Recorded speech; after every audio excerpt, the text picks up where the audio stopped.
Dear students, very good morning. Today we are going to discuss about an overview of internet communications under architecture and design principles of IoT.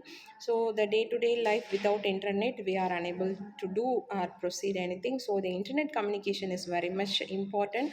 And being electronics and communication engineer, we must aware how the internet communication takes place and what are the internet protocols it's involved and what are the web communication, message communication protocol, how the information is transferred from the clients to server, and which is applicable in the network layer and transport layer. All those information we should aware as a professional student. Okay, and coming to the internet communication, an overview of internet communication. Usually the data is sent from one machine to another in a packet with the destination address and a source address. So based upon the destination and address and source address, the data and information is passed from one place to the another place. Okay, and for that we may follow some set of rules and regulation that is called that is called as a protocol.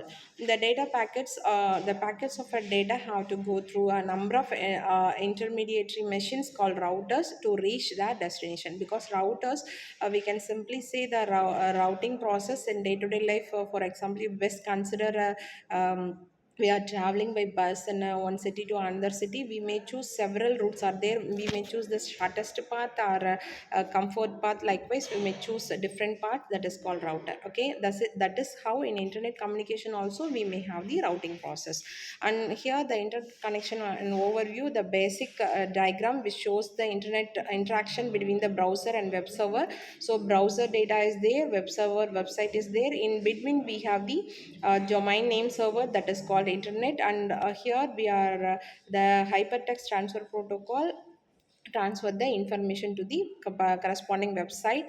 And we have different type of internet communication, because if the message passes through the internet, we can call it as a internet communication. But we may receive the message from different sources like instant messaging, VoIP, internet phone, that is internet phone system, as well as through email we can receive the message, and social networking platform like Facebook, Instagram, and YouTube. Likewise, we may receive the information. Okay, and coming to the internet connectivity, we have the IPv4 internet protocol version 4 and internet protocol version 6 are the versions of the internet protocol, right? And here it is used to identify and route data on the internet. That is the main purpose of these two versions protocols. Why the internet version protocol 6 preferred over IPv4? Because it has the more memory space. And coming to the low pan, and that is the protocol that allows low power devices like those in the internet of things. Because low pan is proceeded in day-to-day applications in the internet of things, based application like environmental monitoring, wildlife, that is wildlife habitat monitoring. In those applications and some unexpected applications, we are in the need of usage of internet of things. And those remote places, the human will not replace the devices if get failure. So that if we design the low power, and that the particular sensor node will have more life, that is lifespan will be expanded, longevity will be expanded, so that performance and efficiency we will get the better chance. Okay, and coming to the internet based communication, the difference between the internet communication and internet based communication, the major difference, the ability of the device to access the internet, that is called internet connectivity.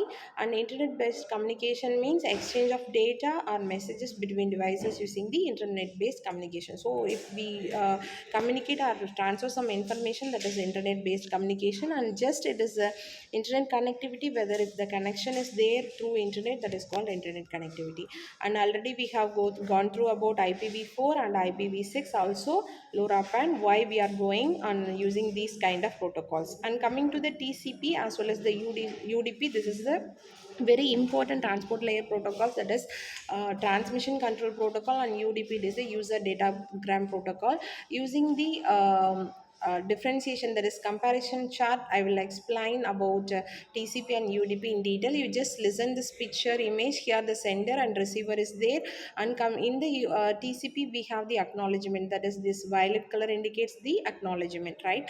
And coming to the UDP, we don't have any acknowledgement message, that is we simply have the parallel process alone we have. The comparison chart, we can have the differences between TCP and UDP.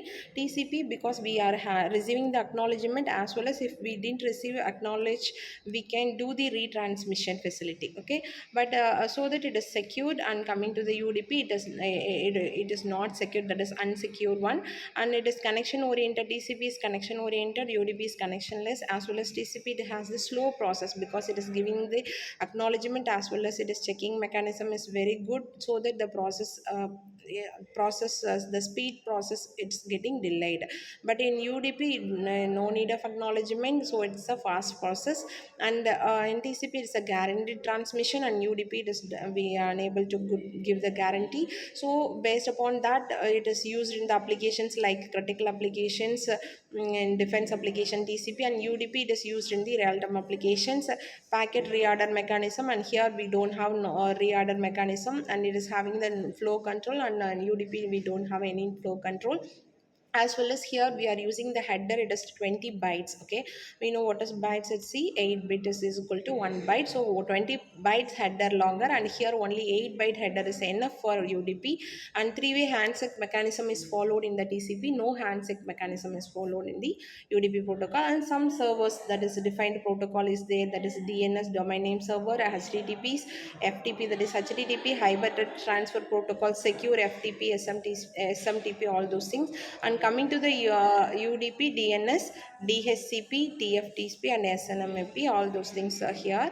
Let us follow. These are the difference between the TCP and UDP. And coming to the IP shoot, that is Internet Protocol shoot. This is the flow diagram, or we can have a structure of IP shoot, Ethernet and Wi-Fi coming under data link layer, and Internet layer, that is Internet Protocol exists. And coming to the transport layer, TCP and UDP, it may be chosen, that is whether we are going to the UDP or TCP based upon the application, what kind of application we are going through.